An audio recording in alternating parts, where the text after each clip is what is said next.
사무엘상 15장 26절에서 31절, 우리가 지난 시간에 사울이 하나님 앞에 드린 이 불순종에 대해서 같이 말씀을 나눴습니다. 자, 하나님께서 아말렉과의 전투를 앞두고 사울 왕에게 주문을 하십니다. 아말렉과 전쟁에서 그 어떤 것도 취하지 말고 다 멸절하라는 하나님의 말씀을 하달하셨습니다. 자, 아말렉 족속을 남녀노소 또 가축에 이르기까지 다 멸하라고 하신 것은, 자, 아말렉 사람들은 잔인하고 비겁하고 또 이스라엘 백성들이 행진할 때에 뒤에 쳐져 있는 약한 자들을 잡아가고 죽였다라고 그랬습니다.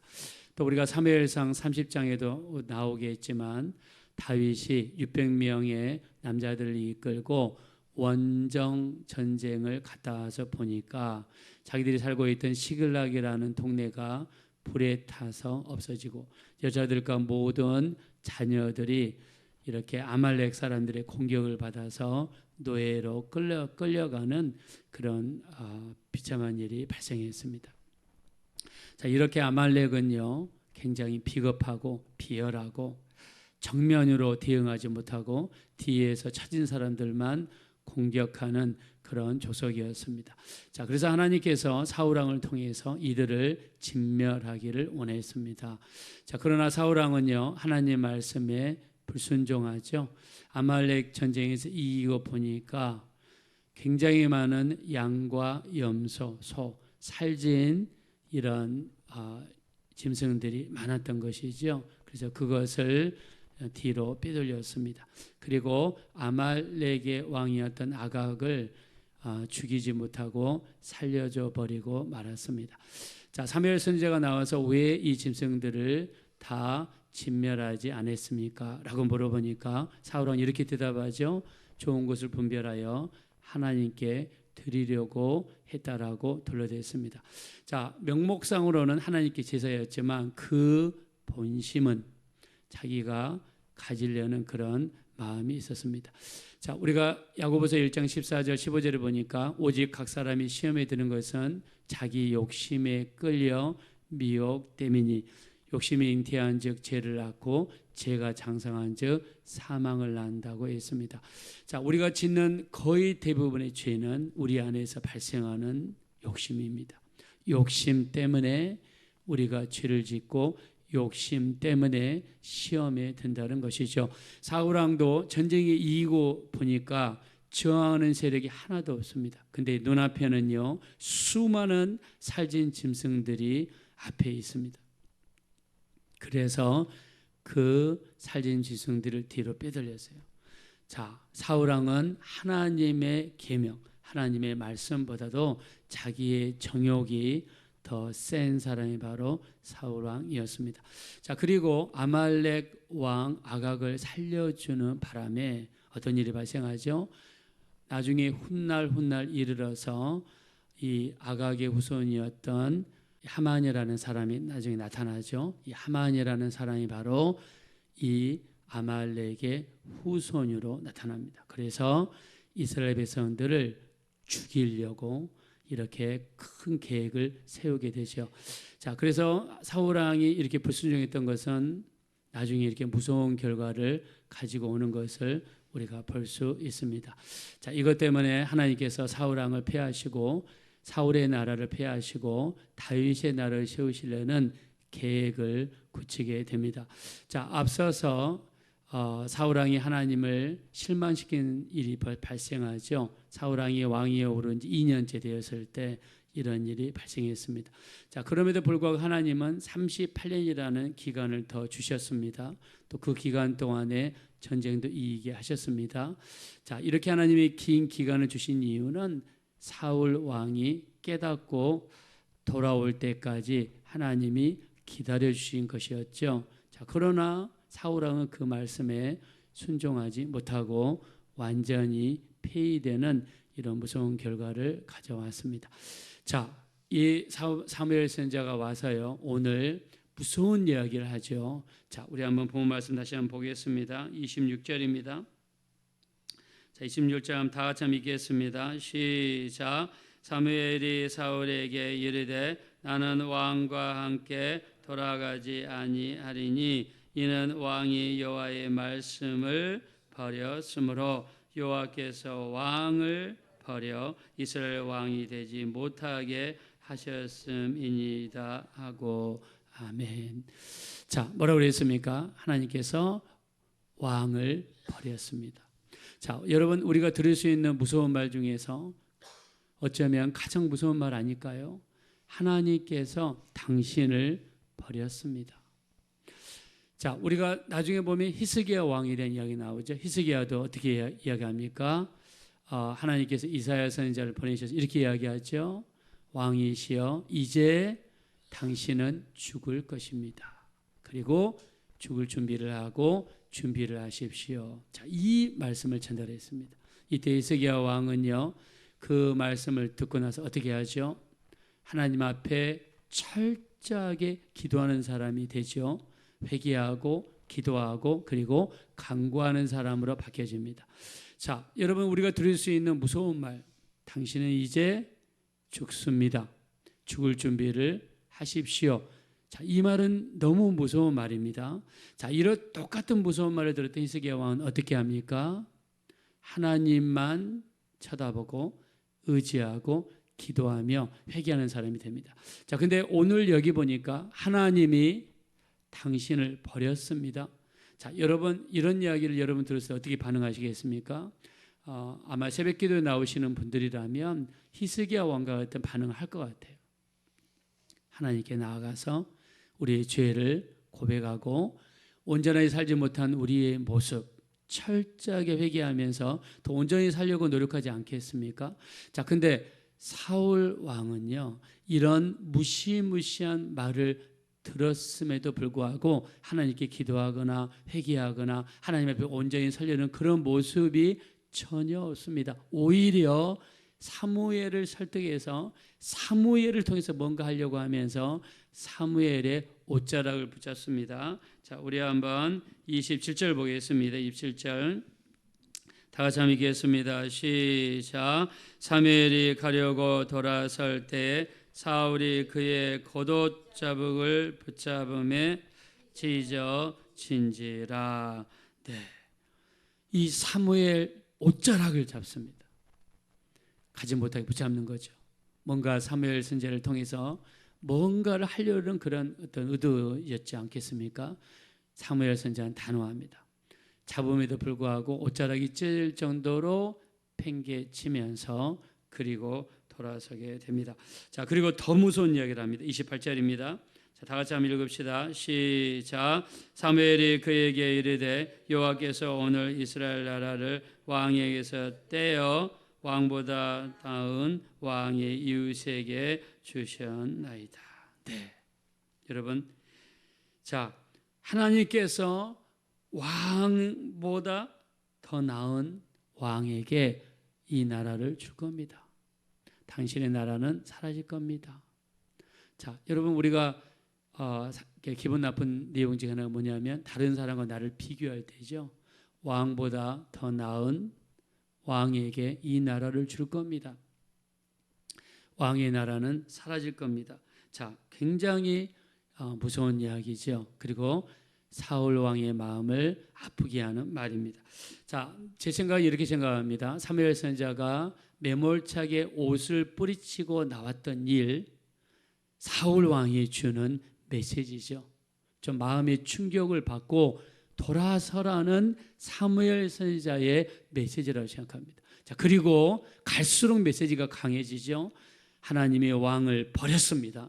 하나님이 왕의 나라를 떼어가지고 왕보다 더 나은 다른 왕에게 이 나라를 줄 겁니다. 지금 일종의 충격요법이죠. 시간이 갈수록 사울 왕에게 충격을 줘서 좀 돌이키고 깨달을 수 있는 마음을 줘가지고 돌이키게 하려는 어떤 그런 하나님의 마음이 아니었겠습니까? 자, 그러나 사울 왕은 조금 더 깨달으려고 하거나 기도하려고 하거나 하나님께 무릎 꿇으려고 하지 않습니다. 자, 하나님이 지금 버렸다고 그러잖아요. 여러분 이런 말 들으면 우리 어떻게 해야 됩니까? 하나님께 나가서 부르짖고 기도하고 회개하고 내가 무엇을 잘못했길래 저를 버리셨습니까? 하나님이 나를 버렸으면 나 지금 지옥 가는 건가? 여러분 그렇게 마음을 붙잡고 온 힘을 다해 하나님을 붙잡으려고 하지 않겠습니까? 근데 사울왕은 사람의 옷자락을 붙잡습니다. 자, 그리고 하나님이 자기를 버렸다고 하는데도 여전히 하나님의 눈을 의식하고 하나님의 마음을 살피는 사람이 아니라 뭐라고 합니까? 사람의 마음과 사람의 눈을 더 두려워하는 사람이 사울 왕입니다. 자, 우리 한번 30절입니다. 자, 30절 다 같이 한번 읽겠습니다. 시작. 사울이 이르되 내가 범죄하였을지라도 이제 청하옵나니 내 백성의 장로들 앞과 이스라엘 앞에서 나를 높이사 나와 함께 돌아가서 내가 당신의 하나님 여호와께 경배하게 하소서 하더라. 여러분 여기 보십시오. 내가 범죄하였을지라도 장로들 앞과 이스라엘 앞에서 뭐라고 그랬습니까? 나를 뭐 해달라고 그랬습니까? 나를 높여달라고 합니다. 이 말은 무슨 말입니까? 지금 자기를 버린 하나님의 눈은 아랑곳하지 않고 전혀 신경 쓰지 않고 하나님 앞에 내가 죽든지 말든지 내가 죽고 난 다음에 지옥에 가든지 말든지 조금도 하나님의 시선은 의식하지 않습니다. 범죄했을지라도 나를 백성들 앞에서 좀 높여주십시오. 왜요? 하나님이 자기를 버렸다고 그러니까 사무엘 선지자는 이 KS 마크거든요. 모든 백성들이 인정하는 선지자거든요. 그 선지자를 붙잡으면 백성들의 눈만 가리면 하나님 나를 어떻게 보든지 말든지 상관없이 백성들의 눈만 가리면 된다는 그런 계산이 있습니다. 갈라디아서 1장 10절입니다. 내가 사람들에게 좋게 하랴 하나님께 좋게 하랴 내가 사람들을 기쁘게 하랴 내가 만일 사람의 기쁨을 구하였더라면 그리스도의 종이 아니니라. 여러분 사도 바울은요 사람을 좋게 할까 하나님을 좋게 할까 사람을 기쁘게 할까 하나님을 기쁘게 할까 이 양당 간의 갈림길에서 사도 바울은 철저하게 하나님만 기쁘게 하기로 작정한 사람이 됩니다. 저도 여러분을 축복하겠습니다. 우리가 이런 양단의 갈림길에서 우리는 어떤 상황 속에서도 하나님을 기쁘시게 하나님을 좋게 하는 길을 택하시게 되시기를 예수 이름으로 축원합니다. 자, 이미 사울왕은 마음이 부패한 거죠. 마음이 이미 부패한 거예요. 깨달을 수 있는 마음이 없어진 겁니다. 예수님도 여기에 대해서 경고하셨습니다. 예수님은 여기에 대해서 세 가지를 경고하셨는데요. 우리 마태복음 6장 1절부터 쭉 보면은 첫째 구제할 때, 두 번째 기도할 때, 세 번째 금식할 때. 자, 마태복음 6장 1절은 이렇게 시작합니다. 너희가 사람에게 보이려고 너희 의를 행치 않도록 주의하라. 그렇지 않으면 하늘에 계신 너희 아버지께 상을 얻지 못하느니라.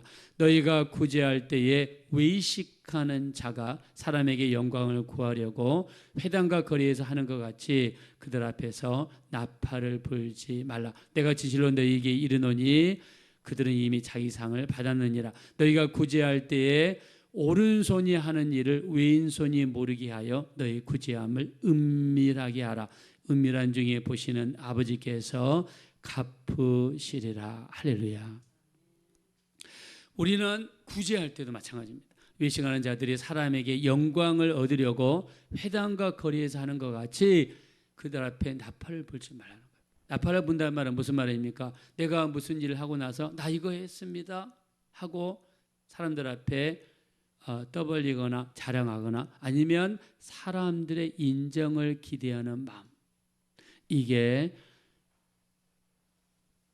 외식하는 자 행동이라고 주님이 말씀했습니다. 구제는 어떻게 하라고 그랬습니까? 오른손이 하는 일을 왼손이 모르게 하여 너희 구제함을 은밀하게 하라는 것. 왜 은밀한 단어를 썼습니까? 하나님은 은밀하게 보시기 때문입니다. 여러분들이 교회를 위해서 이번에도 추수감사절 저희 교회에서 이렇게 과일을 차려놓고 하나님께 드리며 예배를 드렸거든요. 근데 어떤 집사님은요, 물질적으로 넉넉하지 않음에도 불구하고 정말 물질을 하나님께 드리면서 이번 추수감사절을 위해서 써달라. 정말 근데 넉넉하신 분이 아니에요. 근데 마음에 큰 감동이 왔습니다. 자, 우리가 하는 일은 은밀하게 하는 거죠. 다른 사람에게 알릴 필요도 없고 얘기할 필요도 없지만 은밀한 중에 보시는 하나님께서 반드시 갚아줄 줄로 믿습니다. 그래서 은밀하게 하는 게 너무너무 중요하다. 자, 기도도 어떻게 이야기합니까? 너희가 기도할 때 외식하는 자와 같이 하지 말라. 그들은 사람에게 영광을 얻으려고 큰 거리 어귀에 서서 기도하기를 좋아하느니라. 내가 진실로 너희에게 이르노니 그들은 이미 자기 상을 받았느니라. 너희가 기도할 때에 골방에 들어가 문을 닫고 은밀한 중에 보시는 아버지께 기도하라. 은밀한 중에 보시는 아버지께서 갚으시리라고 말씀했습니다. 금식도 마찬가지입니다. 금식도 일부러 사람에게 보이려고 슬픈 기색을 낸다는 거예요. 내가 금식합니다. 내가 지금 이렇게 죽을 상태에 있습니다. 나 이렇게 대단한 사람입니다. 만약 이런 태도와 마음으로 우리가 금식이라든가 기도에 임한다 그러면 상이 없다라고 이야기했습니다. 자, 우리 베드로가요. 사도행전 2장에 보면 성령이 임하시죠. 그리고 베드로의 설교가 시작이 됩니다. 베드로가 약 한 10분 정도 설교한 걸로 알려졌습니다. 10일 기도하고 10분 설교했더니 놀라운 성령의 역사가 일어났습니다. 우리나라 평양 장대현 교회에도요, 이렇게 선교사님들이 몇 달 동안 기도하고 일주일 사역이 했을 때 풍의 역사가 일어났습니다. 요즘에도 이런 풍의 역사가 우리 교회에 임하게 되시기를 예수 이름으로 축원합니다. 사도행전 2장에 베드로가 설교할 때 베드로 이렇게 이야기하죠. 베드로 사도행전 2장 25절에 내 앞에 계신 주를 배웠으며 나를 요동하지 않게 하기 위하여 내 우편에 계시는도다라고 하면서 베드로가 내 앞에 계신 주를 항상 배웠으며 라고 고백했습니다. 자, 성령이 임하고 나서 베드로의 고백이 뭐냐면 내 앞에 계신 주를 항상 배웠으며. 자, 이거를 우리가 라틴어로 뭐라고 하냐면 코람데오라고 합니다. 코람이란 말은 라틴어로 전치사인데 앞에서, 데오는 헬라어 떼오스에서 온 말로서 하나님이라는 뜻입니다. 그래서 하나님 앞에서 베드로가 성령을 받고 나서 고백한 게 뭐냐면 하나님 앞에서 하나님의 눈을 의식하고 하나님의 시선을 바라보고 하나님이 보시기 때문에 하나님 앞에서 행동한다는 그 고백을 했습니다. 무슨 말입니까? 하나님의 시선을 강력하게 의식하며 살아간다는 뜻입니다. 이게 바로 코람데오의 삶입니다.